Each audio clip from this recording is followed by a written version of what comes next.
CSI Fatal Conspiracy is a game that makes you feel like you're playing an interactive version of the show. You solve cases along with the CSIs from the show. You find the evidence, you analyze it to find out what it means, and you eventually solve the crime. One of the reasons people watch CSI is that they get to go along for the ride and solve the case, and that's exactly what's been captured in Ubisoft's game.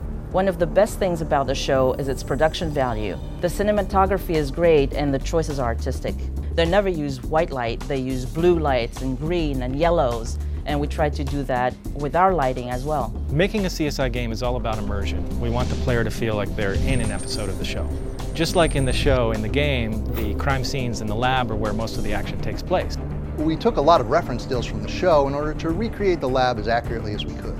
The CSI tools in the lab are a way of giving the player the experience of detecting, collecting, and analyzing the evidence, just like in the show. Well, some of the environments you'll find in the game are a burned-out building, a construction site for a Las Vegas resort, or a mansion on Lake Mead. Little details like flies buzzing around a light fixture or safety tape flapping in the wind all make an environment feel more alive. At one point you search a burned out building. We have smoke effects going up and dust effects coming down, just like they would in the show. I know that fans who write me about CSI really write with this intention that they like to involve themselves in it. And this takes them that next step to get in it. The game takes place in Las Vegas and the surrounding area. So if we find some plant material in someone's shoe and it leads us somewhere in Nevada, we need to make sure that that plant actually exists there. This flower is native to Nevada, but it's rare.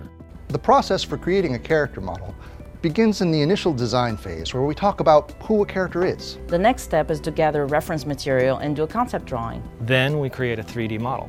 One of the first questions we ask before animating is, what does a character's voice sound like? The voice needs to fit the character. This is a setup. I'm being framed. Having the actual actors from the show voice their characters really helps the player to feel immersed in the game. I think it's magical, especially in a game like CSI, to hear the characters' voices. Oh, I almost forgot. There's a shard of some kind embedded in the back of her left hand. I left it for you to collect. No one knows the CSI Las Vegas universe better than the story writers and producers that created it. This is the first CSI game to have an overarching story that develops across all the cases. There are so many ways to get to the final solution, and everybody's different. That's a lot like life, which I dig. Are you familiar with Beatrice Salazar? Everyone has a price, and I own them all. You get closer and closer to solving the larger case that you don't solve until the end of the game. That makes all the cases more interesting because it relates to the bigger picture. Playing the game is like being in the show. It's like expanding the show experience into an interactive experience. You get to interact with the same kind of compelling storylines that you find in the show.